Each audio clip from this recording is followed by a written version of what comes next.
ರಾಜ್ಯದಲ್ಲಿ ವಿಧಾನಸಭೆ ಅಧಿವೇಶನ ನಡೆಯುತ್ತಿದ್ದು ಚಾಮರಾಜನಗರದಲ್ಲಿ ನಡೆದ ಬೇಟೆಗಾರರ ಎನ್ಕೌಂಟರ್ ಕೇಸ್ ಕೋಲಾಹಲ ಎಬ್ಬಿಸಿದೆ. ಸರ್ಕಾರವೇ ಕೊಲೆ ಮಾಡಿಸಿದೆ ಅಂತ ವಿಪಕ್ಷ ಬಿಜೆಪಿ ಗಂಭೀರ ಆರೋಪ ಮಾಡಿದೆ. ಇದೇ ವಿಚಾರವಾಗಿ ವಿಪಕ್ಷ ನಾಯಕ ಅಶೋಕ್ ಹಾಗೂ ಸಚಿವ ಕೃಷ್ಣ ಬೈರೇಗೌಡ ನಡುವೆ ದೊಡ್ಡ ಗಲಾಟೆ ನಡೆದು ಹೋಗಿದೆ.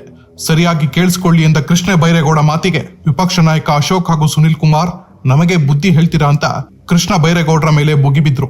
ಈ ವೇಳೆ ಸದನದಲ್ಲಿ ದೊಡ್ಡ ಕೋಲಾಹಲವೇ ಸೃಷ್ಟಿಯಾಯಿತು ಅಂತ ಹೇಳಿದ್ರೆ, ಅಲ್ಲೇ ಮೆಡಿಕಲ್ ಆಸ್ಪತ್ರೆ ಇದೆ ಚಾಮರಾಜನಗರದಲ್ಲಿ, ಅಲ್ಲೇ ಡಾಕ್ಟರ್ ಇದ್ದಾರೆ, ಪ್ರೊಫೆಸರ್ಸ್ ಇದ್ದಾರೆ. ಪ್ರಶ್ನೋತ್ತರ ಆದ್ಮೇಲೆ ಮೈಸೂರಿಗೆ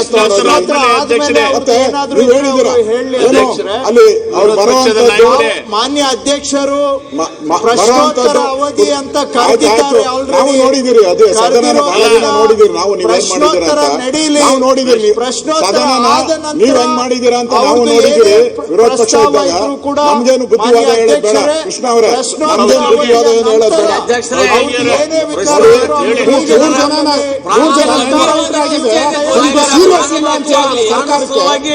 ಸೀರಿಯಸ್ ಇಲ್ಲ ಅಂತ ಹೇಳಿ 3 ಜನ ಎನ್ಕೌಂಟರ್ ಆಗಿದೆ. ಸೀರಿಯಸ್ ಇಲ್ಲ ನಿಮ್ಗೆ? ಅದಕ್ಕೆ ನಿಮ್ಗೆ ಹೇಳಿದ್ವಿ ರೈತರು ಅಂತ ಹೇಳ್ತಾರೆ, ದನ ಹೊಡ್ಕೊಂಡು ಹೋಗಿದ್ರು ಅಂತಾರೆ. ನಿಮ್ಗೆ ಸೀರಿಯಸ್ನೆಸ್ ಇಲ್ಲ. ತಮಿಳುನಾಡು ಮುಖ್ಯಮಂತ್ರಿ ಅವರು ಸ್ಟೇಟ್ಮೆಂಟ್ ಮಾಡ್ತಾರೆ, ನಿಮ್ಗೆ ಸೀರಿಯಸ್ನೆಸ್ ಇಲ್ಲ. ರೂಲ್ಸ್ ಎಲ್ಲ ಹೇಳ್ತೀರಾ, ರೂಲ್ಸ್ ಎಲ್ಲ ಹೇಳ್ಕೊಂಡು ಕೂತಿದ್ದೀರಾ. 3 ಜನ ಎನ್ಕೌಂಟರ್ ಮಾಡಿದ್ರ ನೀವು? ಎನ್ಕೌಂಟರ್ ಮಾಡಿದ್ರೆ ವಿಷಯ ಇದ್ರು ತದನಂತರ ತೆಗೆದುಕೊಳ್ಳೋದು ಇದು ಒಂದು ಸಂಪ್ರದಾಯ ಇದೆ. ಪುಸ್ತಕದಲ್ಲೂ ಕೂಡ ಅದೇ ಇದೆ. ದಯವಿಟ್ಟು ಅವರು ಸಹಕಾರ ಕೊಡ್ಲಿ.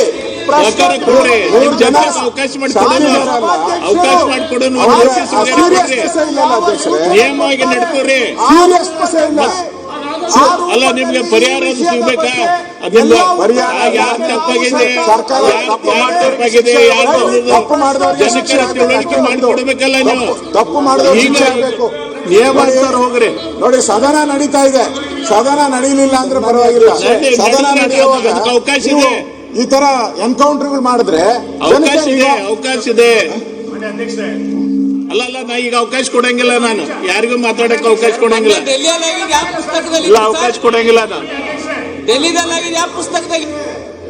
ಅಧ್ಯಕ್ಷರೇ, ಒಂದು ಸೂಚನೆ ಇಲ್ಲ, ಕನಿಷ್ಠ ಒಂದು ನೋಟಿಸ್ ಕೊಟ್ಟಿಲ್ಲ ನೀವು. ಅದಕ್ಕೆ ನಾನು ನಿಮ್ಗೆ ಪದೇ ಪದೇ ಕೇಳಿದೆ, ಒಂದು ನೋಟಿಸ್ ಕೊಡ್ರಿ. ಈಗ ಮಿನಿಸ್ಟರ್ ಸ್ಟೇಟ್ಮೆಂಟ್ ಮಾಡಿದ್ರೆ ನಿಮ್ಗೆ ಮಾತಾಡಕ್ ಬರಂಗಿಲ್ಲ. ನೋಟಿಸ್ ದಯವಿಟ್ಟು ಇದು ದಯಮಾಡಿ ಸುನಿಲ್ ಅವ್ರೆ, ದಯಮಾಡಿ ನಿಮ್ಗೂ ಎಲ್ಲ ನೀವೆಲ್ಲ ಕಾಯ್ದೆಯನ್ನ ಮಾನ್ಯ ಅಧ್ಯಕ್ಷೆ, ನಾನು ನಿಯಮದ ಪ್ರಕಾರ ನಿಮ್ ಗಮನ ಸೆಳೀತಾ ಇದ್ದೀನಿ. ಮಾನ್ಯ ಸಚಿವರು ಸ್ಟೇಟ್ಮೆಂಟ್ ಮಾಡಿದ ನಂತರ ನಿಯಮದಲ್ಲಿ ಏನ್ ಹೇಳ್ತಾ ಇದೆ? ಮಾನ್ಯ ಸಚಿವರು ಸ್ಟೇಟ್ಮೆಂಟ್ ಮಾಡಿದ ನಂತರ ರಾಜ್ಯಕ್ಕೆ ಸಂಬಂಧಿಸಿದಂತೆ ಹೆಚ್ಚಿನ ಮಾಹಿತಿಯ ಪಡೆಯುವ ಉದ್ದೇಶಕ್ಕಾಗಿ ಪ್ರಶ್ನೆಗಳನ್ನು ಕೇಳಲು ಸದಸ್ಯರಿಗೆ ಅನುಮತಿ ನೀಡಬಹುದು ಅಂತೇಳಿ ನಿಯಮಾವಳಿ ಪುಸ್ತಕ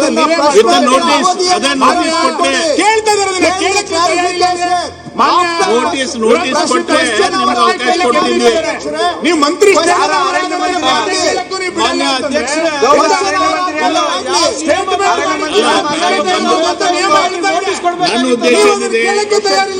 ನನ್ನ ಉದ್ದೇಶ ಏನಿದೆ, ಯಾರಿಗೆ ನ್ಯಾಯ ಸಿಗಬೇಕಾದ್ರೆ ಒಂದ್ ನಿಮಿಷ ಉತ್ತರ ಕೊಡಬೇಕು. ಯಾರು ಕೊಡಕತ್ತಿಲ್ಲ.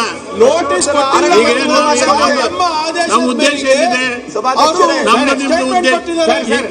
ಸರ್, ಮಾನ್ಯ ಅಧ್ಯಕ್ಷ, ಒಂದೇ ನಿಮಿಷ ನಾನು ಮುಗಿಸ್ತೇನೆ. ಈ ಘಟನೆ ನಡೆದು ಹೋಗಿದೆ.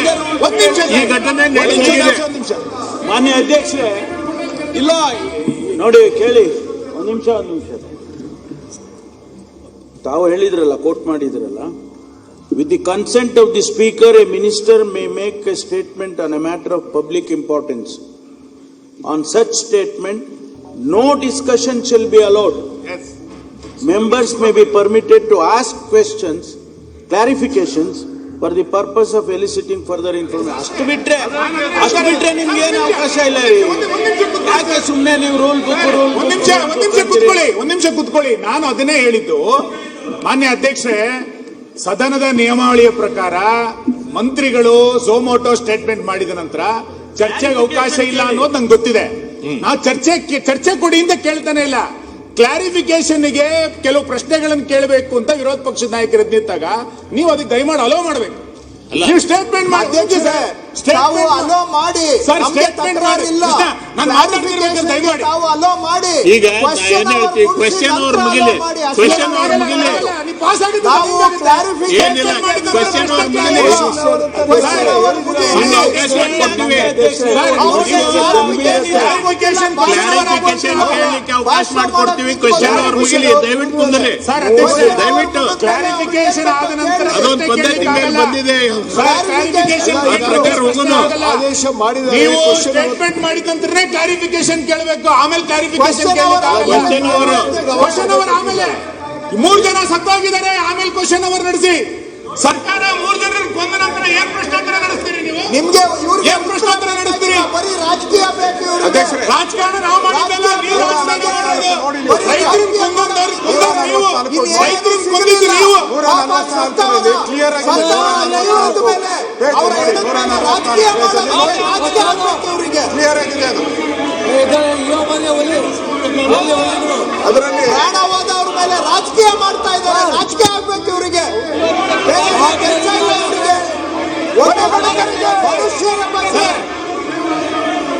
ಮನುಷ್ಯರ ಬಗ್ಗೆ ಗೌರವ ಇಲ್ಲ.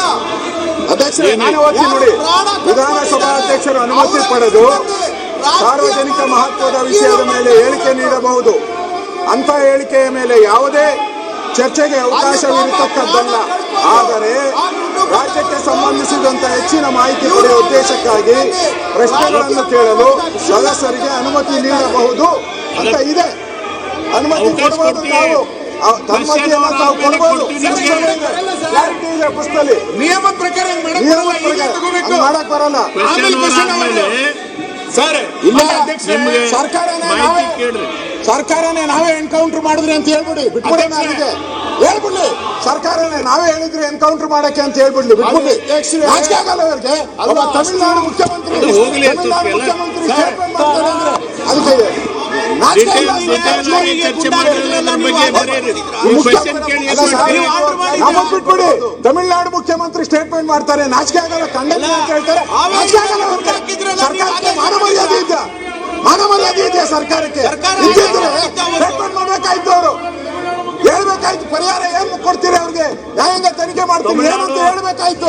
ಓದಿದ್ರು ಬಿಟ್ಟು ಅದರಲ್ಲಿ ನಮ್ಗೆ ಯಾಕೆ ಬೇಕು? ನಮ್ಮ ರಾಜ್ಯ ಅದರಲ್ಲಿ ನೋಡಿ, ಅವ್ರ ಸ್ಟೇಟ್ಮೆಂಟ್ ಅಲ್ಲೂ ಏನೇನಿದ್ದಾರೆ ಅಂದ್ರೆ ಅವ್ರ ಮೇಲೆ ಮೊದಲು ಕೇಸ್ ಏನೂ ಇರಲಿಲ್ಲ ಅಂತ ಹೇಳಿದ್ದಾರೆ. ಸ್ಟೇಟ್ಮೆಂಟ್ ಅಲ್ಲಿ ಅವನ ಮೇಲೆ ಯಾವುದೇ ಹಿಂದೆ ಕೇಸ್ ಇರಲಿಲ್ಲ ಅಂತ ಹೇಳಿದ್ದಾರೆ. ಏಕಾಏಕಿ ಹಂಗೆ ಕಳ್ಳಾಗೋತಾನೆ ಅವನು. ಮಾನ್ಯ ಅಧ್ಯಕ್ಷ, ಸ್ಟೇಟ್ಮೆಂಟ್ ಅಲ್ಲಿ ಮಾನ್ಯ ಅಧ್ಯಕ್ಷ, ದಯಮಾಡಿ ಏನೋ ಇಲ್ಲ ಅಂತ ಸಚಿವರು ಸ್ಟೇಟ್ಮೆಂಟ್ ಮಾಡಿದ ನಂತರ ಕ್ಲಾರಿಫಿಕೇಶನ್ ಅವಕಾಶ ಕೊಡಬೇಕು. ನಿಮ್ ನಿಯಮದಲ್ಲೇ ಇದೆ, ಕೊಡ್ತೀವಿ. ನಿಮ್ ನಿಯಮದಲ್ಲೇ ಇದೆ, ಕೊಡ್ತೀವಿ. ನಿಮ್ ನಿಯಮದಲ್ಲೇ ಇದೆ. ಕ್ಲಾರಿಫಿಕೇಶನ್ ಅವಕಾಶ ಕೊಡಲಿಲ್ಲ ಅಂದ್ರೆ ಸ್ಟೇಟ್ಮೆಂಟ್ ಮಾಡಿದ್ರೆ ಕ್ಲಾರಿಫಿಕೇಶನ್ ಕೊಡಬೇಕು, ನಿಯಮದಲ್ಲೇ ಇದೆ. ನೀವು ಅದಕ್ಕೆ ಅವಕಾಶ ಕೊಡಲ್ಲ ಅಂದ್ರೆ ಅವಧಿಯ ನಂತರ ಅವ್ರು ಸಚಿವ ಅವ್ರು ಆದ್ಮೇಲೆ ಕೊಡ್ತೀವಿ, ನೀವು ಕೊಡಂಗಿಲ್ಲ ಅನ್ನಂಗಿಲ್ಲ. ಸರ್, ಅದು ಮಾಡಕ್ ಬರಲ್ಲ ಸರ್, ನಿಯಮದಲ್ಲಿ ಮಾಡಕ್ ಬರಲ್ಲ. ಬರ್ತೈತಿ, ಸಮಾಧಾನ ಕುಂದ್ರಿ. ಇಲ್ಲ. ನಿಯಮ ಹೇಳ್ತಾ ಇದೆ. ನಿಯಮ ಏನ್ ಹೇಳ್ತಾ ಇದೆ? ಚರ್ಚೆಗೆ ಸರ್ಕಾರ ತಯಾರಿದೆ. ಸರ್, ಮಾನ್ಯ ಅಧ್ಯಕ್ಷ, ಕ್ಲಾರಿಫಿಕೇಶನ್ಗೆ ಉತ್ತರ ಕೊಡ್ತೇವೆ. ಇಲ್ಲ ಅಂತ ಆದ್ರೆ ಪ್ರಶ್ನೋತ್ತರ ಅವಧಿ ಮಾನ್ಯ ಅಧ್ಯಕ್ಷ, ನಿಯಮ ಏನ್ ಹೇಳ್ತಾ ಇದೆ? ನಾವು ಮಾನ್ಯ ಅಧ್ಯಕ್ಷ, ಮಾನ್ಯ ಅಧ್ಯಕ್ಷ, ನಾವು ನಿಯಮ ಬಿಟ್ಟು ಏನೋ ಬೇರೆ ಕೊಡಿ ಅಂತ ಕೇಳ್ತಾ ಇಲ್ಲ. ನಾವು ಕೇಳ್ತಾ ಇರೋದು ಸಚಿವರು ಸ್ಟೇಟ್ಮೆಂಟ್ ಮಾಡಿದ ನಂತರ ಕ್ಲಾರಿಫಿಕೇಶನ್ ಅವಕಾಶ ಕೊಡಿ. ಈಗಾಗಲೇ ನಾನು ಕ್ವೆಶ್ಚನ್ ಅವ್ರು ಪ್ರಾರಂಭ ಮಾಡಿ ಅಂತ ಹೇಳಿದ್ದೇನೆ. ಸಾಧನೆ ಮಾಡ್ರಿ.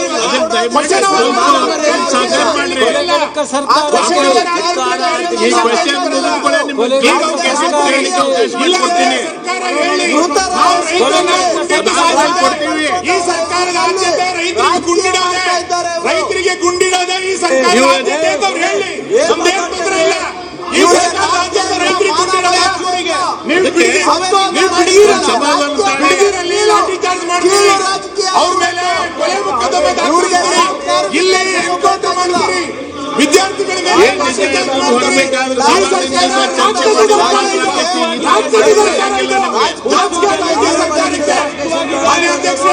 ನಾಚಿಕೆ ಆಗಬೇಕು. ರೈತರ ಮೇಲೆ ಗುಂಡೆ ಹಾಕ್ತಿರಲ್ಲ, ನಾಚಿಕೆ ಆಗಬೇಕು ಸರ್ಕಾರಕ್ಕೆ. ದಯಮಾಡಿ ಸಹಕರಿಸ್ರಿ. ದಯಮಾಡಿ ಕ್ಲಾರಿಫಿಕೇಶನ್ ಅವಕಾಶ ಕೊಡಿ. ಕೊಡ್ತೀವಿ ನಿಮ್ಗೆ. ಕ್ಲಾರಿಫಿಕೇಶನ್ ಕೊಡ್ತೀವಿ. ಕೊಡಿ, ಕಾರ್ಪೊರೇಷನ್ ಕೊಡಿ. ಕ್ವಶನ್ ಅವರ್ ಆದ್ಮೇಲೆ ಕೊಡ್ತೀವಿ. ಸ್ಪ್ಲಿಟ್ ಆಗಲ್ಲ. ಕ್ವಶನ್ ಅವರ್ ಆದ್ಮೇಲೆ ಮುಗ್ದೋಯ್ತು ಅದು. ಈ ಸಬ್ಜೆಕ್ಟ್ ಕ್ವಶನ್ ಅವರ್ ಆದ್ಮೇಲೆ ತಗೊಳಕ್ಕೆ ಬರಲ್ಲ. ನಾವು ಕ್ಲಾರಿಫಿಕೇಶನ್ ಅಷ್ಟೇ ಕೇಳೋದು. ಚರ್ಚೆಗೆ ಅವಕಾಶ ನಾವು ಕೇಳ್ತಾ ಇಲ್ಲ. ಚರ್ಚೆಗೆ ಅವಕಾಶ ಬೇಡ. ನಾನು ಕ್ಲಾರಿಫಿಕೇಶನ್ ಕೇಳ್ತೀನಿ. ಕ್ಲಾರಿಫಿಕೇಶನ್ಗೆ ಅವಕಾಶ ಕೊಡ್ಲಿ ಸರ್ಕಾರ ಅಷ್ಟೇ. ಚರ್ಚೆ ಬೇಡ. ಅಧ್ಯಕ್ಷ, ಕ್ವಶನ್ ಅವರ್ ಆದ ನಂತರ ಕ್ಲಾರಿಫಿಕೇಶನ್ ತಗೋಬೇಕು ಅಂತ ಯಾವ ನಿಯಮದಲ್ಲಿ ಆ ಪ್ರಕಾರ ಕೊಡಿ. ಚರ್ಚೆ ಬೇಡ. ಕ್ಲಾರಿಫಿಕೇಶನ್ ಕೇಳಿದರೆ ಕ್ಲಾರಿಫಿಕೇಶನ್ ಕೊಡಿ. ಅಲ್ಲ, ಈಗ ನಾನು ಕ್ವಶನ್ ಅವರ್ ಕರೆದೇನೆ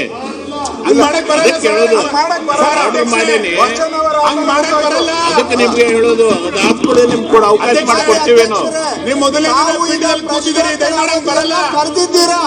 ಕ್ವಶನ್ ಕ್ಲಾರಿಫಿಕೇಶನ್ ಅಂತ ಯಾವ ನಿಯಮದಲ್ಲಿ ಹೇಳಿ. ನಮಗೆ ಇದೆ ಕ್ಲಾರಿಫಿಕೇಶನ್ ನಮ್ಮ ಪರಮೋಚ್ಚಾಧಿಕಾರವನ್ನು ಇಲ್ಲ, ಆ ಥರ ಏನಿಲ್ಲ. ಅವ್ರ ಕಡೆ ಹೋಗ್ಬೇಡಿ ನೀವು. ಅಧ್ಯಕ್ಷರೇ, ಒಂದು ನಿಮಿಷ ನಮಗೆ ಮಾತಾಡೋದಕ್ಕೆ ಅವಕಾಶ ಕೊಡಿ. ಅಧ್ಯಕ್ಷ, ನೀವು ಕ್ಲಾರಿಫಿಕೇಶನ್ ಯಾವ ನಿಯಮದಲ್ಲಿ ಇದೆ ಅದು ಹೇಳಕ್ಕೆ ಕ್ವಶನ್ ಅವರ ಕ್ಲಾರಿಫಿಕೇಶನ್ ಯಾವ ನಿಯಮ ನೀವು ಮೊದಲೇ ತಗೊಳ್ಳಿ ಗೈಡೆನ್ಸ್ ಅಲ್ಲಿ.